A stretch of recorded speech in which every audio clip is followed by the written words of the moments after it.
Let me kind of summarize with this knowledge that really is of no use to anyone. This is an experiential world, and the opportunity to experience the most ultimate is available. But that doesn't mean it's guaranteed.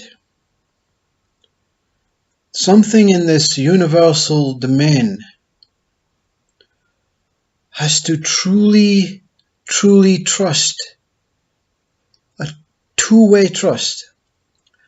This universe has to trust in the one that speaks on its behalf, and the one that speaks on its behalf has to offer its whole self, its whole body existence, its whole experiential life to the universe. So it's not guaranteed, and it's not even advocated to even attempt, because it is something that is beyond your mind's control. And I'm going to take this opportunity to summarize and very simply describe the experience that you'll never understand with human mind. It is a beyond total dissolution of mind, body, soul, and spirit. That's how frivolous and subtle this is. Because if the universe decided at the last moment that this one may pull back, or there was some sort of mistrust, your body's gone. You're not coming back. That's why the universe selects only the ones that are capable and able to experience this ultimate experience. But I'm not going to share with you the ultimate experience, because it's unspeakable. It is unshareable. It is unknowable. It is unthinkable. It is not important. The importance is the message that is the essence of the experience. And this I will share now.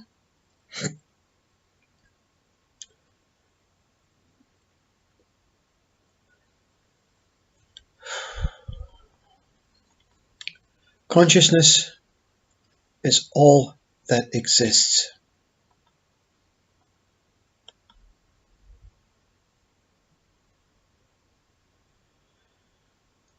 This consciousness has neither a nothingness about it nor a somethingness about it.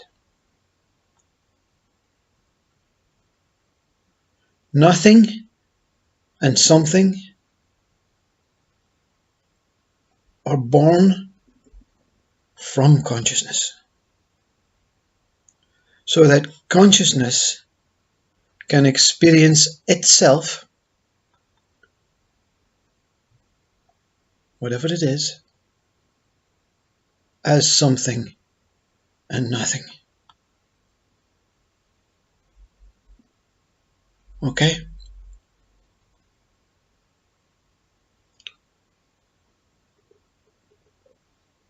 Now, to move on to the next part, because the journey of consciousness is the same journey as of a human being. Okay? I'm not saying this consciousness had a beginning, but let's say you don't have a beginning. Let's say you've always been here. Okay? And that is truth. Not is the same thing, the same human. You have never not been a living something or nothing. Because nothing is just as living as something. So the next part. Consciousness, to help it experience itself as something and nothing, developed a reflective state. Okay? Not its nothing and something state. A reflective state of its true state, whatever it is. And this reflective state we call mind.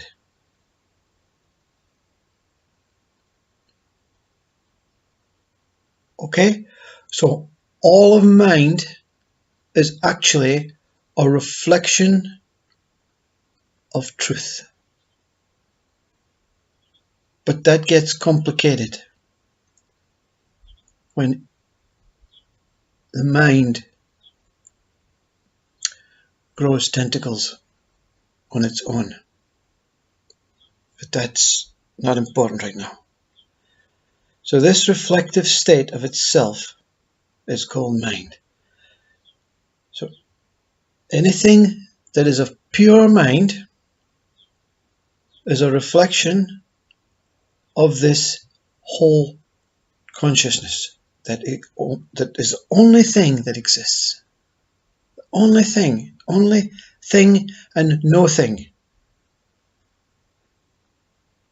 It is infinite, it stretches limitlessly, it has no end, it has no beginning. Everything that has been born, even the word God, Brahman, Absolute, has been born from within this consciousness.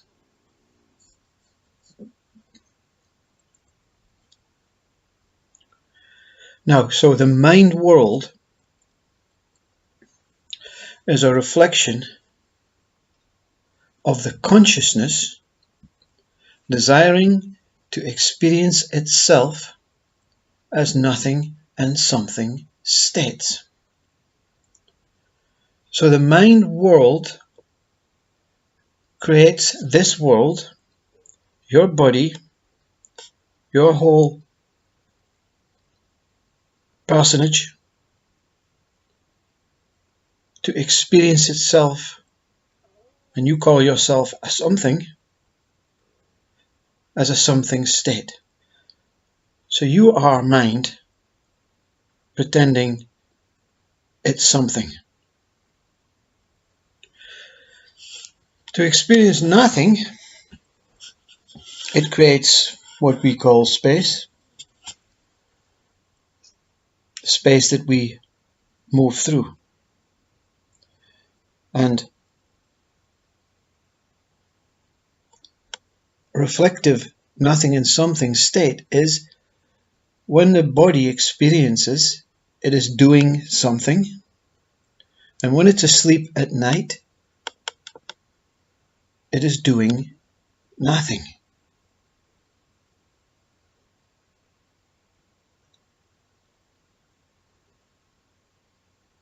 You understand that?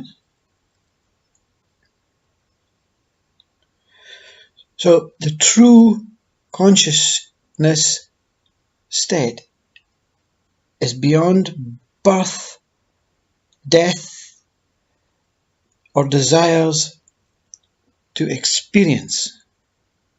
The only desire consciousness had was to know itself, see itself, understand itself, experience itself. Nothing else. Nothing else. It's the moment you want to go in front of the mirror before attending the wedding to make sure everything is as it should be. I want to see how beautiful I am.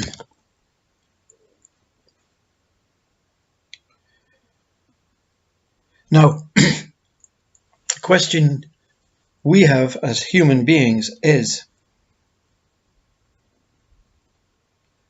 can I experience this pure state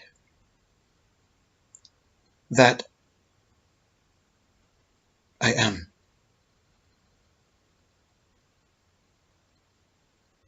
Yeah? And the answer is yes. But remember, an experience is a temporary, moving thing. Temporary means it's not going to stay, and moving means it may be beautiful, it may be ugly to your senses. You see, moving senses. So, how do you experience this state that I am?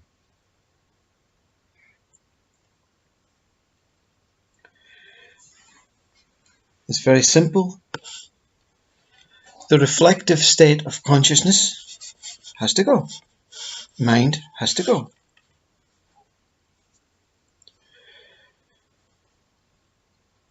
So the stopping point for mind, for you, the state of consciousness to experience your true self while being in the reflective self,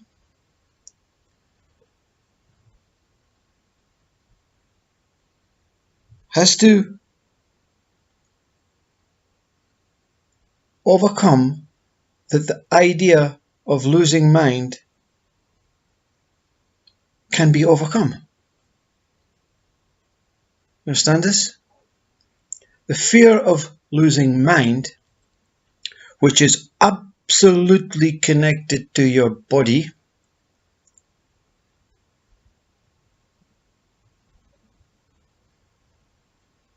has to go. But why? The only one that wants to experience the original conscious state is the one that has developed this ego mind. The mind has grown. The pure mind knows what it is. It knows this life is temporary. This body is temporary. It knows that something will keep it going on. The ego mind has conditioned itself into believing, is there a God? Will I die? Questions. Ego mind is a questioning mind, has to go. We're always experiencing our true state until we develop the ego mind. It is okay to have an ego mind, but when we develop it, it becomes gross and supersedes the pure mind, and then you believe, totally 100% convinced belief, that I am only this reflective mind state, and I will die.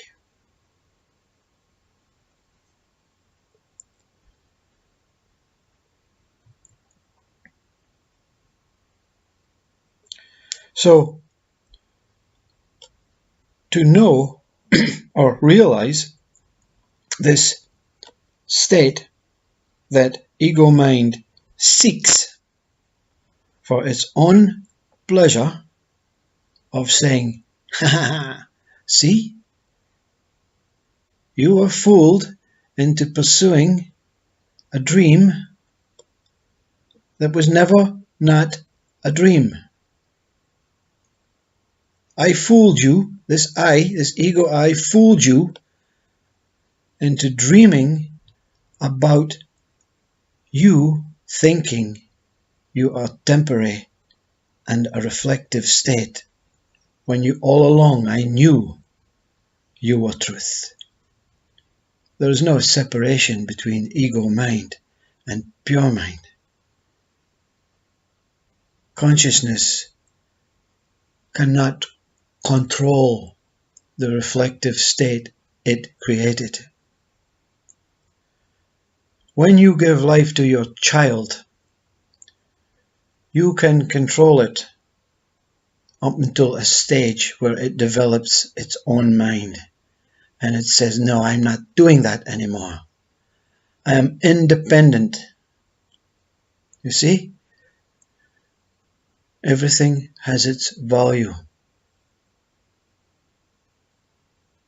Consciousness did not realize or think about consequences of giving birth to something outside of itself. See? So we as humans see from both sides of consciousness.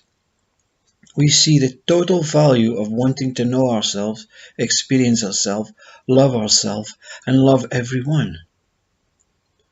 But the mind has developed a singular idea that you are more important. You are the most important thing. Because to ego mind, you are the most important thing when you become the mind and the body. Because the ego mind gorges on the knowledge that it has about itself. Ego means I love being gross and big and powerful and controlling.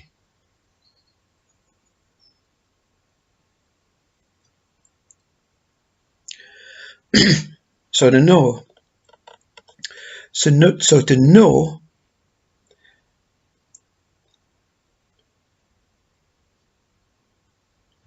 any of this,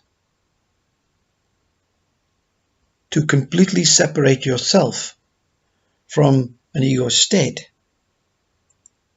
is to not speak about being nothing or something or really any state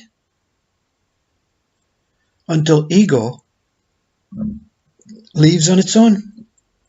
I'm not getting any food from this one, you see. I'm not getting any attention from this one. I'm going to die of starvation. You see, attention to the mind, the ego mind, is addressing the something and nothing states and differentiating between the something and nothing states.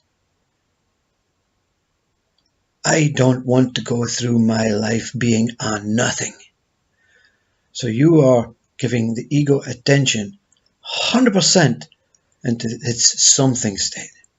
And ego is a reflection of its pure mind state. It wants to be balanced. Yeah? So very soon within your life, you've got all this something things in your life, and you say, you know what? I don't want it. I want nothing. So you think you're seeking for pure enlightenment and awakening because, I'm a sage now, I've seen the error of my ways, and you seek for nothing. You're feeding ego again. See, because there is something that wants to get something or nothing and make it separate. The opposing states are here to become one state. Consciousness is neither something nor nothing. To experience the pure consciousness, your true state, you have to deny everything that ego offers you.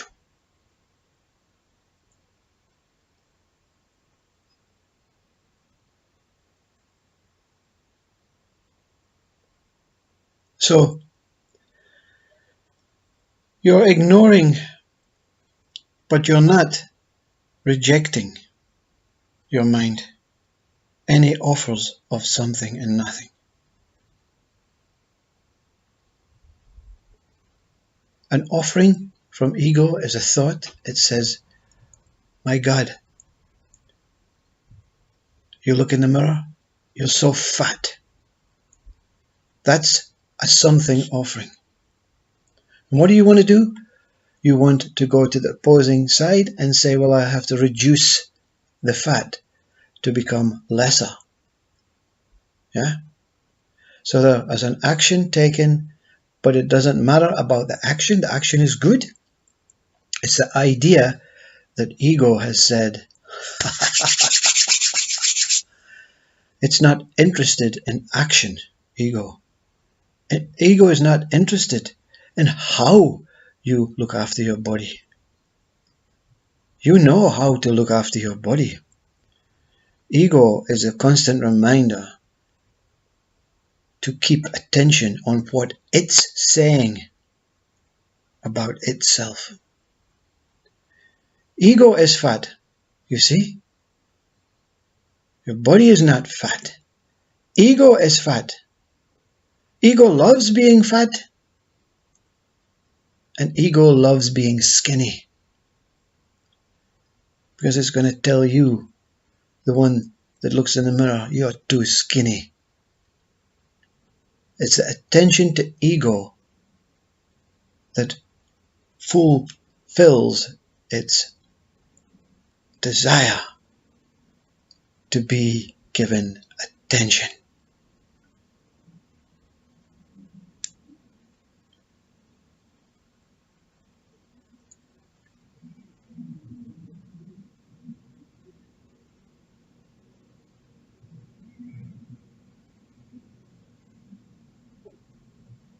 So, to keep your attention off of this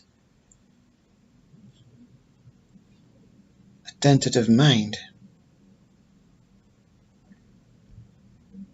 then ignore what you are.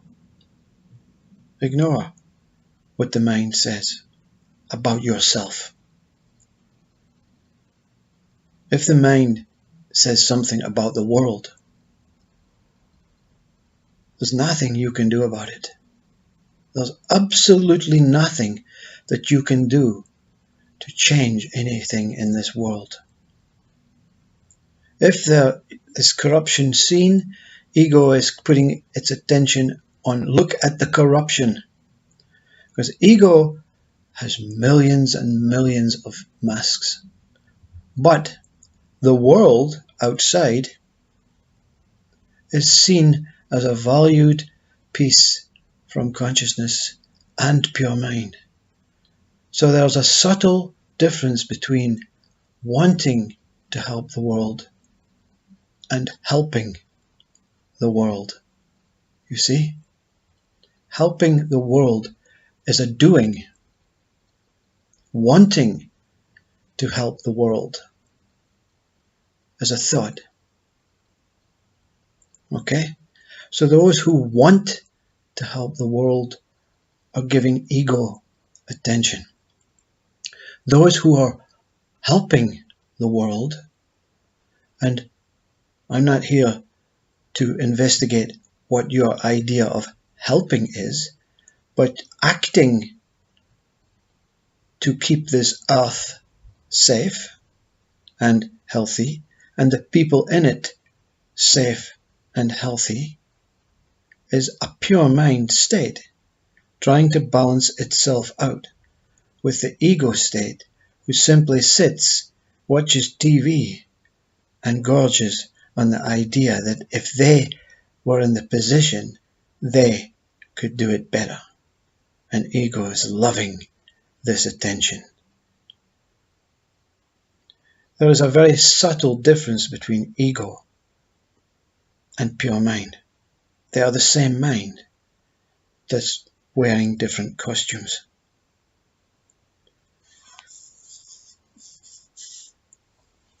So part 3. How do you change or realize, lose ego for a temporary period of time?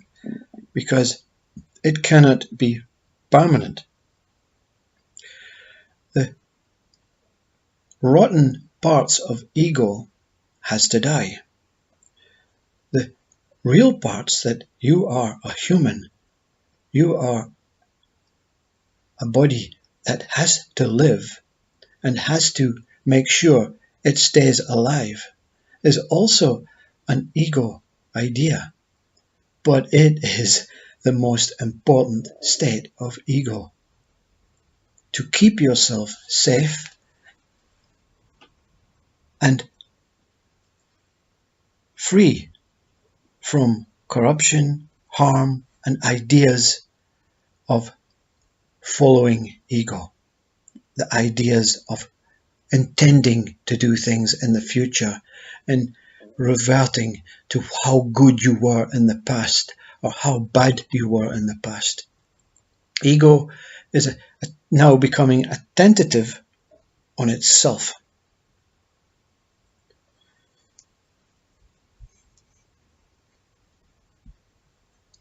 So the idea of losing your mind is not a true way, and ego sometimes stops you from analyzing your mind, saying, oh, it's all a waste of time.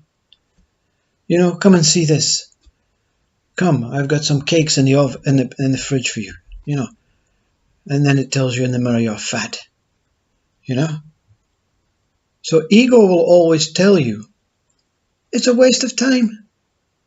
You're going to die soon. Spend your life getting the most out of life, trying to do the most things in your life.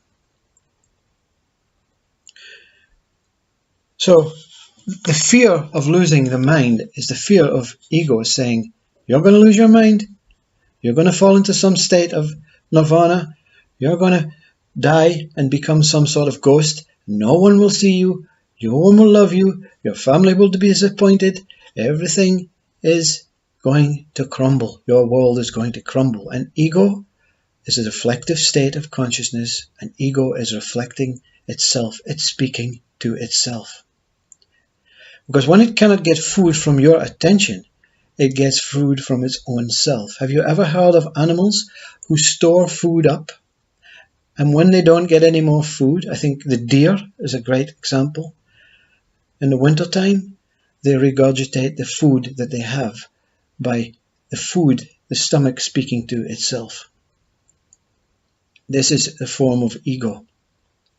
It can feed itself through speaking to itself, through the idea of thoughts.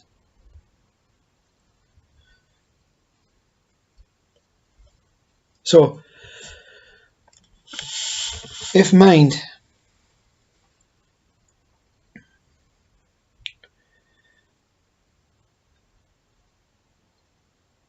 can get a clear view, because this in itself, this practice in itself, is, as ego says, going to be an impossible task depending on the strength of your ego, the strength of your identity, the strength of your belief system, the strength of your I am going to die and that's the fact, you know. Then it's going to be impossible. So, you know,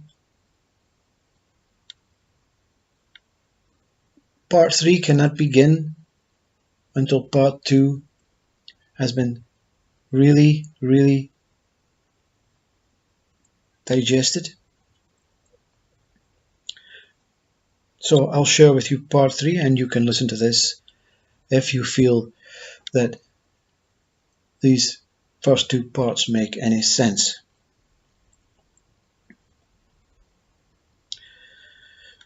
Why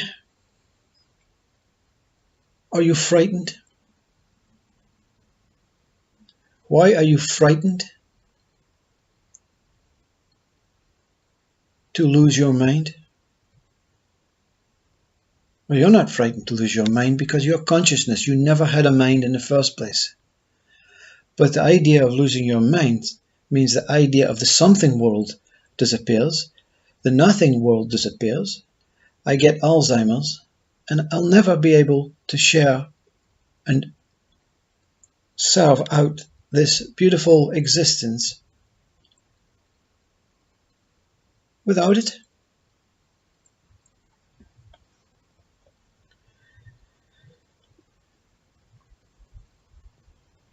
So part 3 is, let me ask you a question.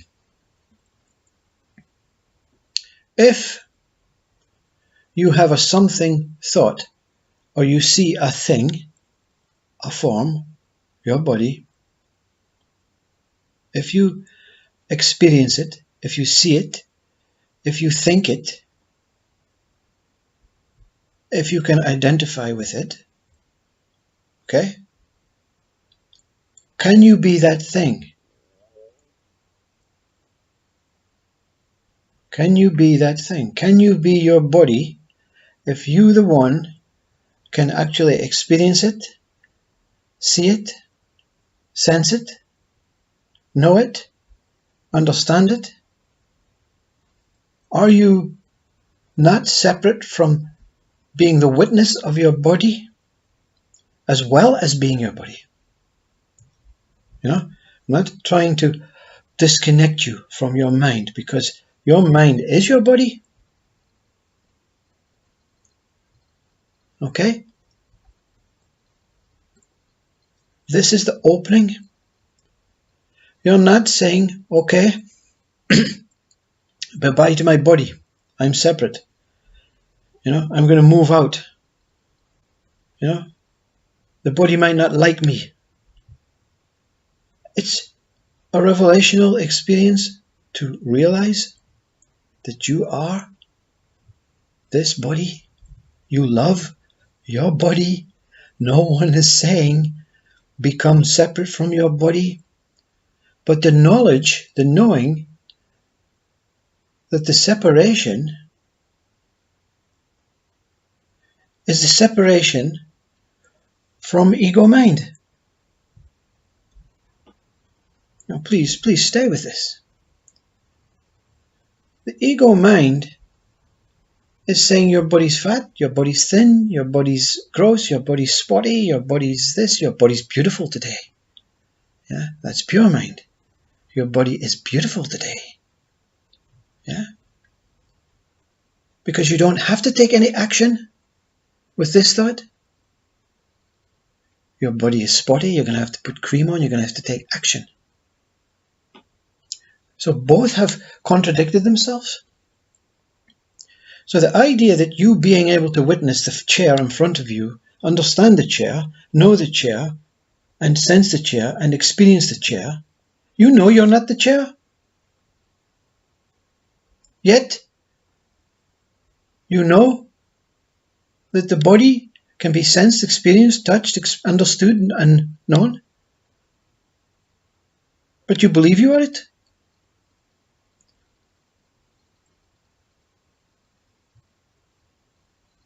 A scientist, a biologist will tell you the makeup of the body, the neurosurgeon, is a combination of molecules, atoms, and an emerging of things to create and form something. The mind holds everything together. The mind puts everything in its place as a something. But something knows that it dwells within this body. It speaks as if it is this body. It absolutely loves this body. It relishes being in the body. It doesn't want to leave the body. But there's a relationship between you, the seer of the body, and the body. And the relationship is broken when suicide comes. The relationship is broken. The separation from the body is extreme because of the attack from ego mind telling you how bad the body is. Yes?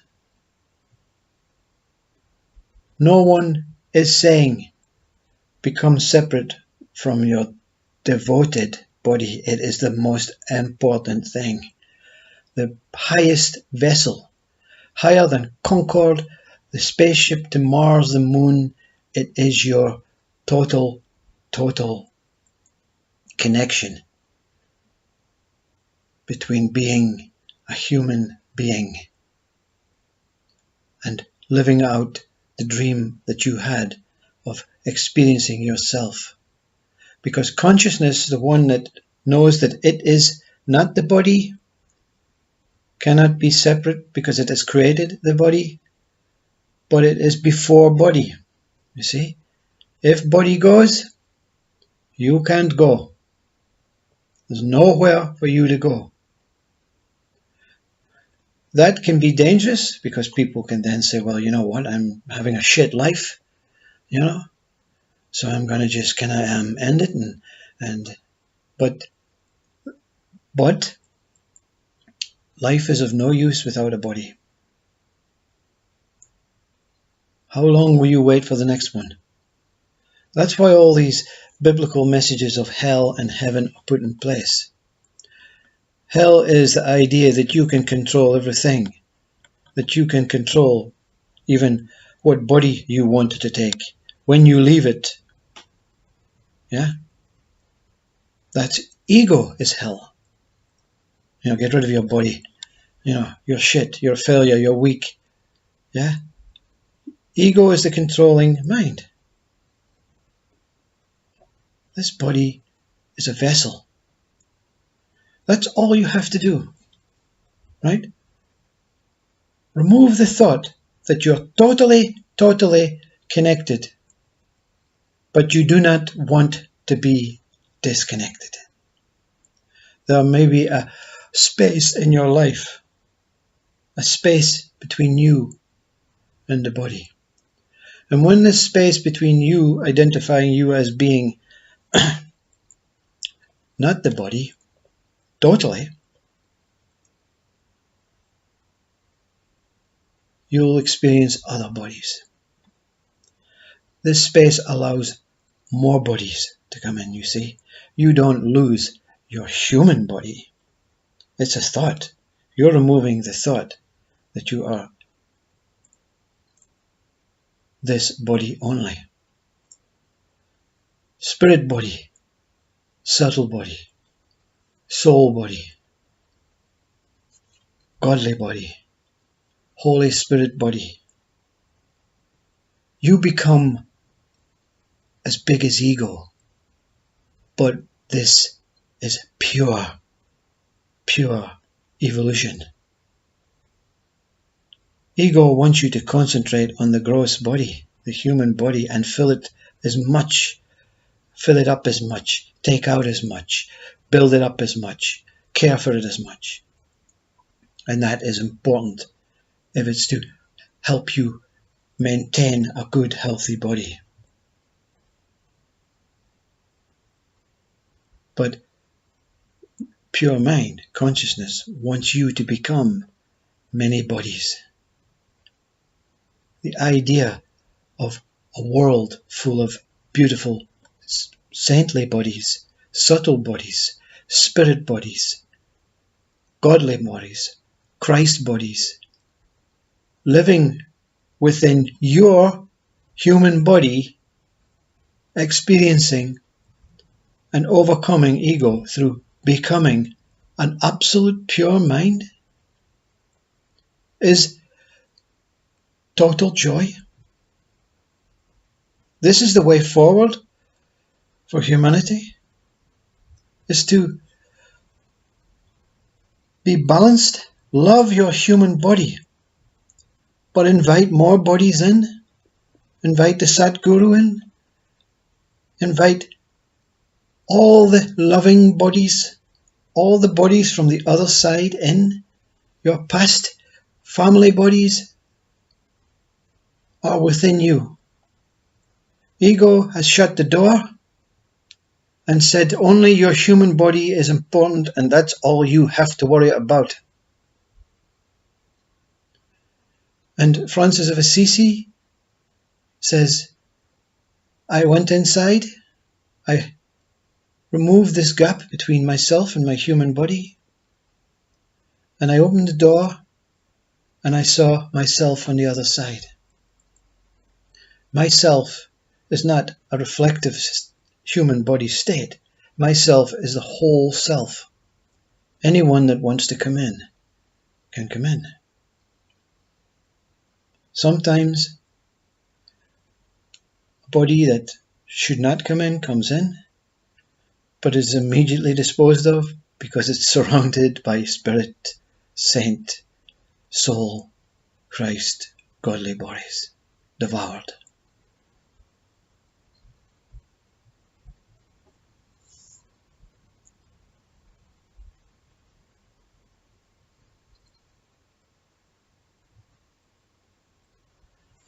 Mind is absolutely important.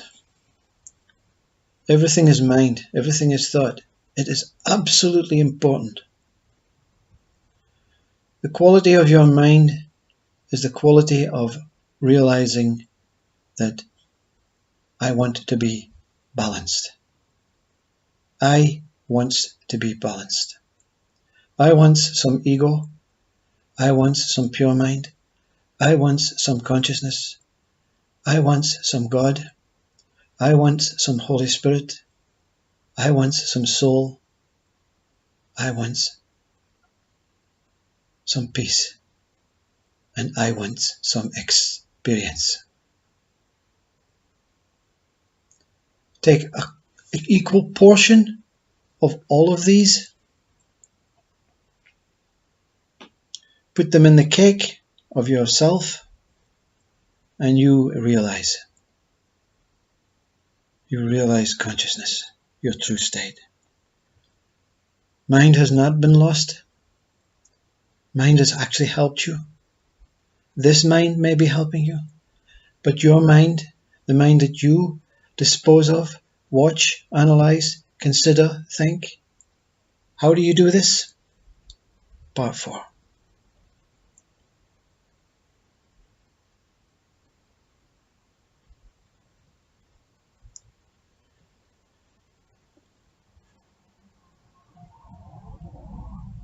Thinking is an automatic process.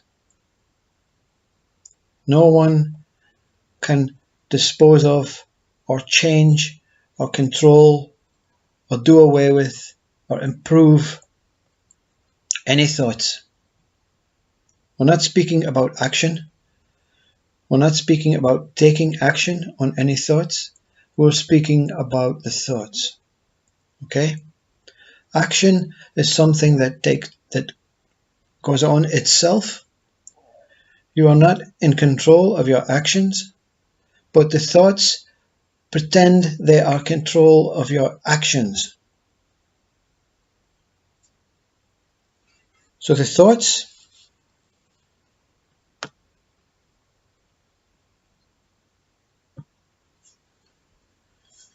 are the only thing to be considered. Now, the ego mind wants to sit down and analyze the thoughts and pick up the ones it likes and try and forget about the ones that it doesn't like. That's the way to do it. You know, that's the parrot. That's the way to do it. That's the way to do it. Because the ego mind has a structured, organized way of doing things. Attention on me. Look, this is the way I do it. You know, that's the ego and another disguise looking for more attention. How does the pure mind do it? How does the pure mind think? And how does the thoughts affect the pure mind? The pure mind witnesses every thought that is born, be it bad, be it good, and simply lets it pass. Pure Mind says you are entitled to be here, thoughts. Some are purposeful, some are not. I'm not here to judge, analyze, or value. Think about your biblical book. I'm not here to judge, analyze, or value the thought. I'm giving the thought, like the actors on the stage, the opportunity to dance in front of me, and whether you are a good dancer or a bad dancer, I will relish that you chose to dance in front of me. The dance, each thought comes, it does its little dance, and you watch it submerge. Some may stay, two may come at once. You've been to ballet, or pop concert, or when one dancer comes out, and then another one appears, and then 5 or 6, and then the whole parade comes. And that's the difficult time, the whole parade comes, you see. Pure Mind saying, how can I deal with this? Pretend that they're all dancing for you on this stage. Every thought is here. It has its right to be here. It's here for you. It's chose you. It's selected you. You must be very important. But in the words of God, do not judge, analyze, or value any thought. Look at the thoughts. Don't look at the words. Look at the frequency or whatever you want to. Don't look at the frequency. Just simply allow them to do what they have to do. And you witness them passing. And when they pass, you say, thank you so much for being here. And then the next one comes. And the next one. And in the background, ego mind is saying, what a waste of time. This is boring. There's more cakes in the fridge. That's another thought. Yeah? You're not differentiating between the ego thoughts, the pure thoughts, because the ego has so many disguises. It'll come up as angels, as a nirvana state, where your body goes into spasms of bliss. And you say, oh, I want to keep this one. And you're captured again. See? If Christ passes you, an image of Christ comes before you in your thinking mind. Christ chose you. But you're not special. But you're special to Christ on this occasion. And when he walks away, you feel humbled, privileged, grateful. And when the devil comes, you feel humble, privileged, grateful. The thought cannot harm your physical presence, your physical body.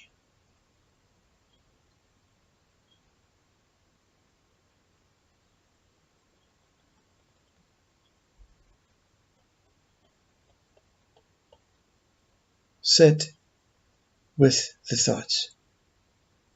When you have time, not every moment, because after a period, you won't even know that you're sitting and thinking about the thoughts.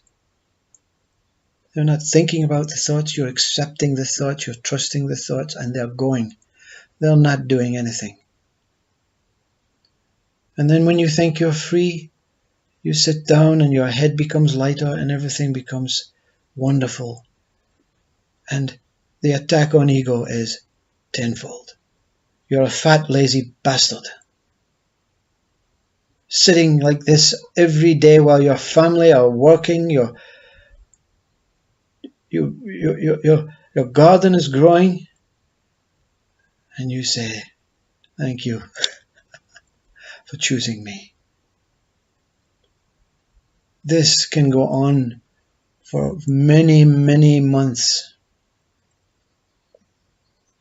But it's how much you want to experience your true state that drives you.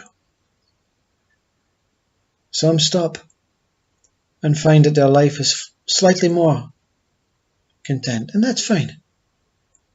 That's absolutely fine. Because in 5 years' time, when something comes up, you're going to go straight back into it and you're going to be halfway there. You may have to go back a while to part 3 or part 2.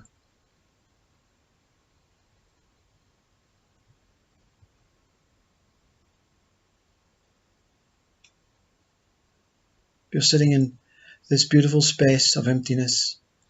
You're disappearing, but you don't know it because there's no one to recognize it. Then suddenly the kettle boils, or someone knocks at the door, and you keep sitting because it's a thought. The thought of the kettle boiling becomes physical now, you see. You say, I don't want tea. Thank you for boiling kettle. Thank you for reminding me I'm still here. And the kettle stops boiling. It switches itself off. The knock on the door. Oh, thank you for knocking on the door. You've allowed me to realize I'm still here. And the knocking stops. And the one that's knocking on the door walks away. Chances are it was someone wanting something from you. Attention, ego. He comes in many forms, many sizes, many disguises, many ways. But you now are in control. You are now in control of not doing anything to fall into the trap of being fooled and convinced. And then when it's over, when you think it's over, because it's never over, it's a lifelong thing, you go to work and you're surrounded by so many egoistic people. Now they're there to help you, you see. They'll help you to keep focused, keep reminding of the things that they're saying to you, because they are now physical projecting thoughts directly into your eyes, into your body, into every pore of your living soul.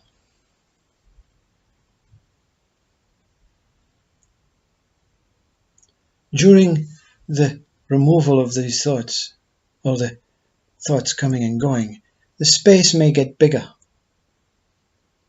This space is the space between you and ego. The larger the space between the thoughts, the bigger the gap between you and ego.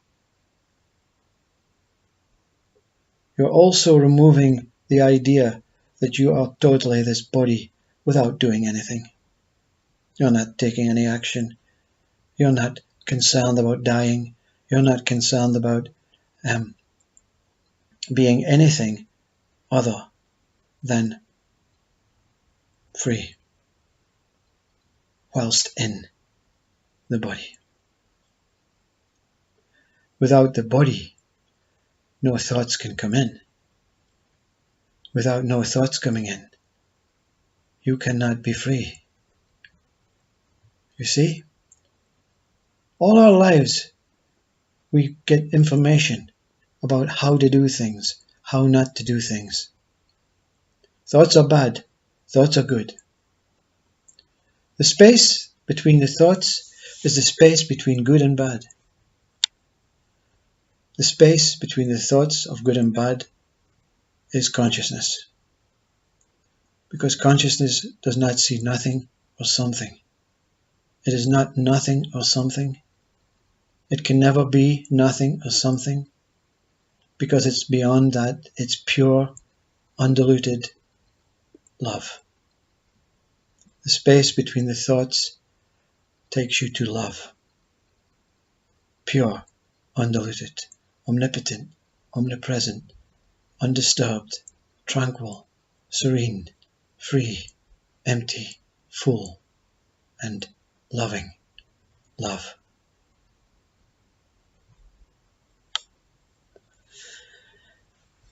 I'm going to finish now with part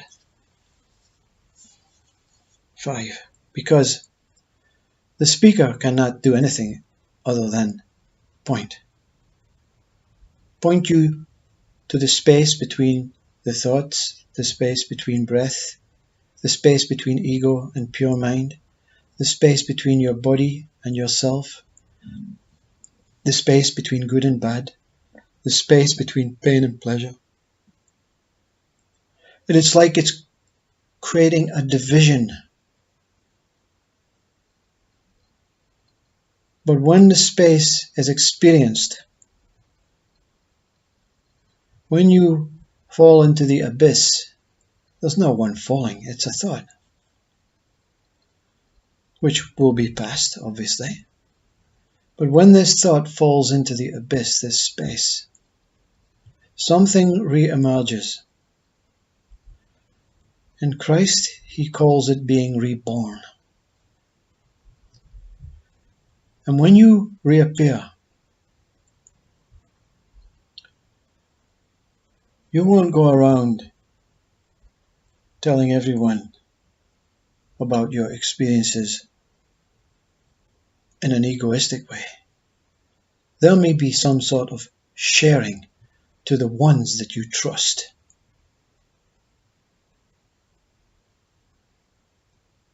But you'll not benefit financially, materialistically, a greater partner, a greater house, a greater life. But you will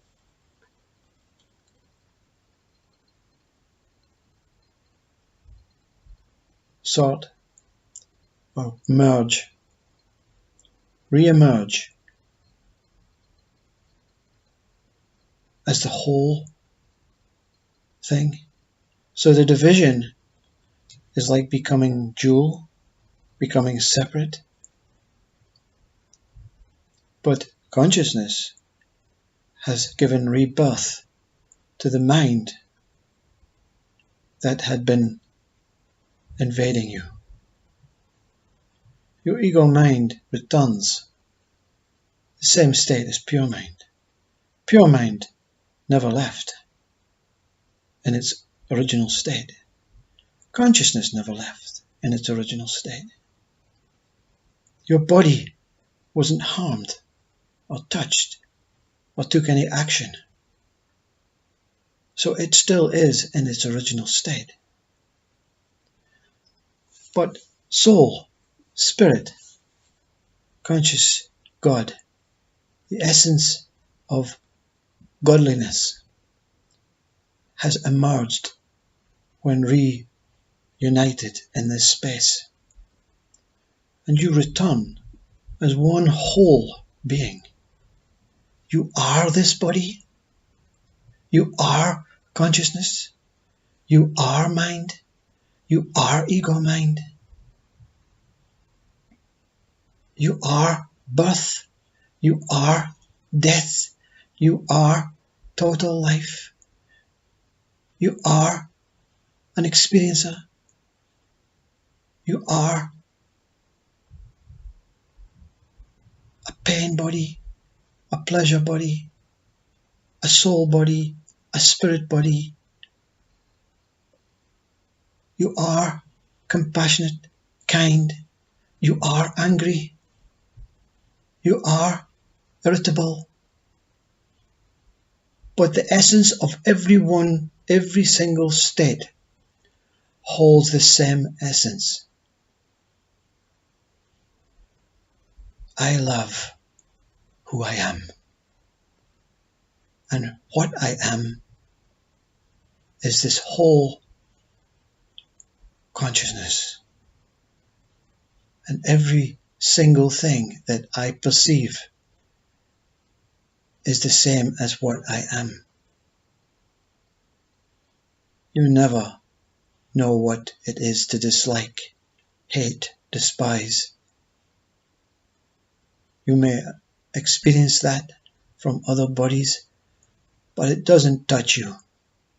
You love everything, and you realize that every single thing is the same when it becomes one whole thing.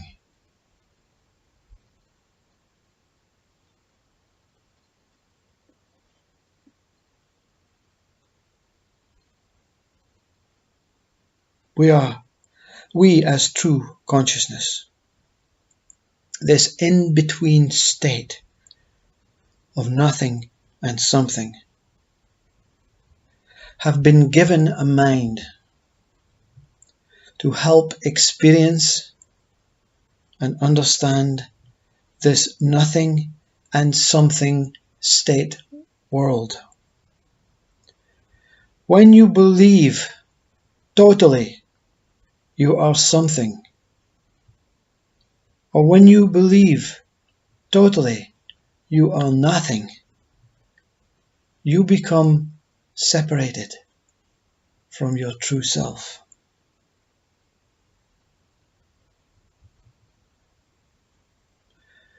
And this separation comes from a simple thought that you are this body and nothing else. You have disconnected the umbilical cord, which is always dangling in front of you in this space.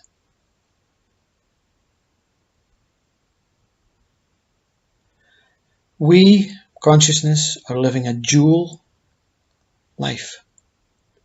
One, our first life, as pure consciousness, and the other life as pure mind. Both of these lives are vital and work simultaneously for any of them to exist. It means they're both relevant and they're both inseparable. This realization is the knowledge that 1 and 2 are the same, and this knowledge becomes whole. God is whole, and everything is found in the whole.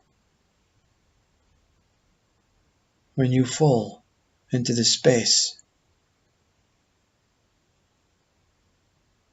will you emerge as a pure being, a pure reflection of the whole God.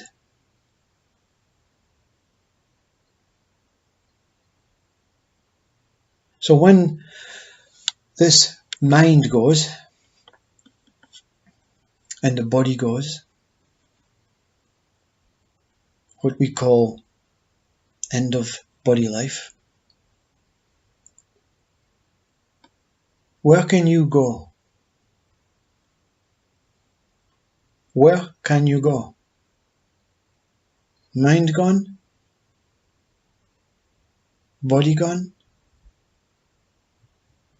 Consciousness holds every single possibility. You cannot go anywhere. You will lose this identity and the knowledge of you as the person. You will lose this body. But you will never, ever, ever experience an end.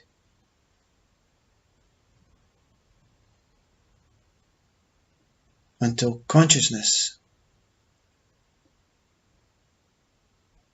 which is totally impossible.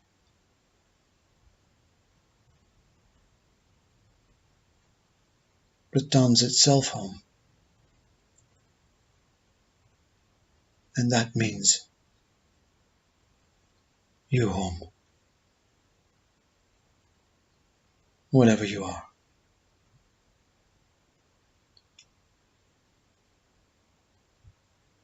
You do not exist as what you think you are. If you believe you are this something or nothing state. To truly exist as what you are, what you really are,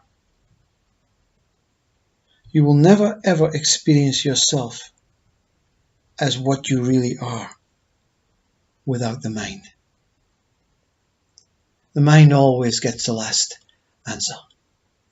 The mind is an absolute revelational, wonderful gift. And to promote this gift in the final part, accept these words. If you don't want to go through any of these parts, this step by step how to do it from Popsy. Accept these words. Live through every thought. Live through every thought. Become alive through every thought. Be eternally grateful for the ability to experience every thought. The passing of thoughts is a clue to what God is.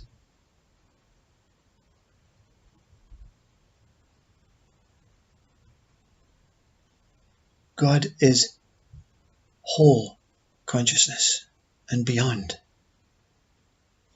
God, like consciousness, is never permanent.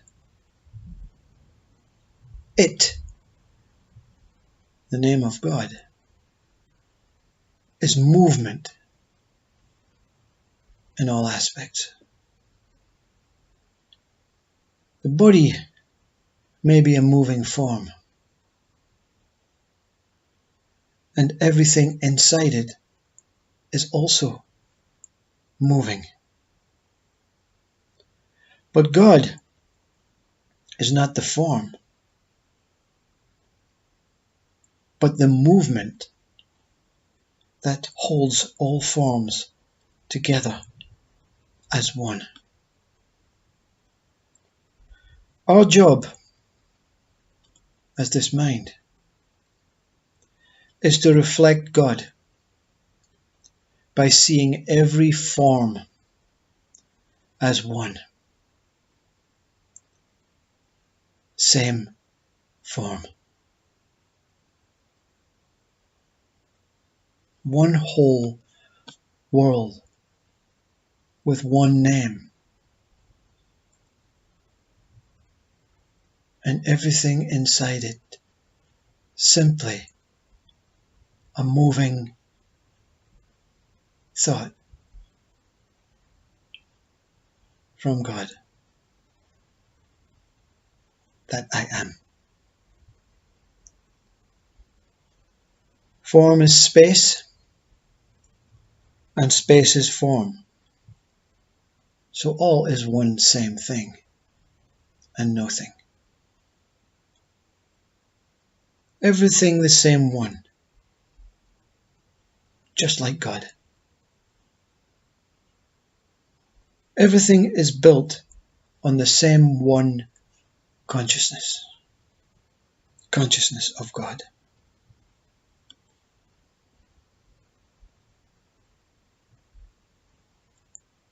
This consciousness and God as one, as all, as whole, is the essence of life. Even mind is built up on the essence of life. Life is consciousness, existence, the thing that offers itself to everything through constant birth and growth. So therefore, this essence is built up as the universe, the galaxy, the cosmos, the earth, the world, nature, and us. Pure, unblemished, loving,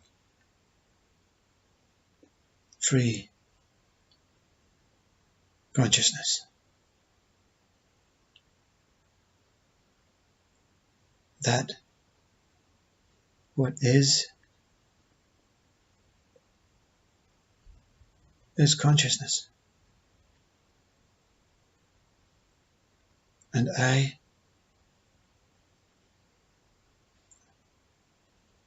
am that.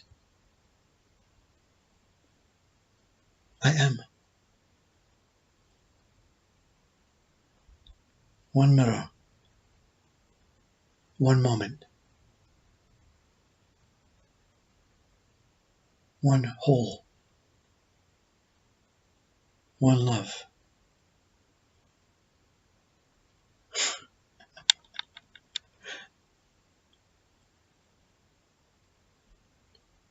One me.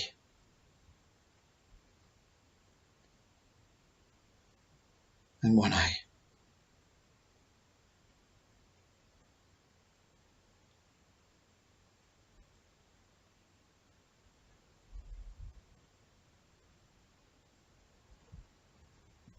Be here.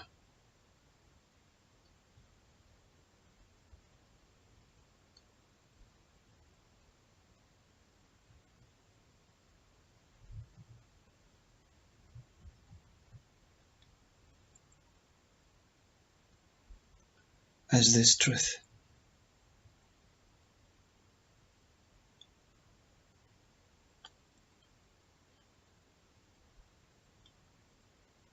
Namaste Om.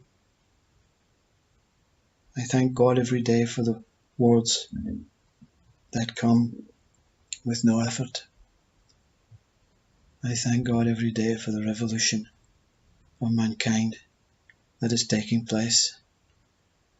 I thank God for consciousness, my mind, my body, and all that exists in the world of I, which is all. All uses I. Without I,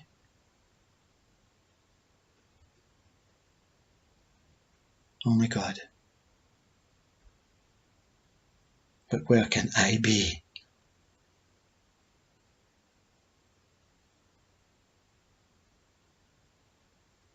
Never outside,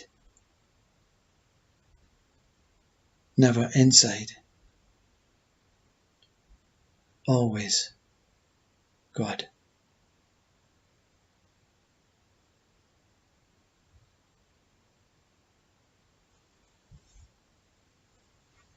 God is the Word.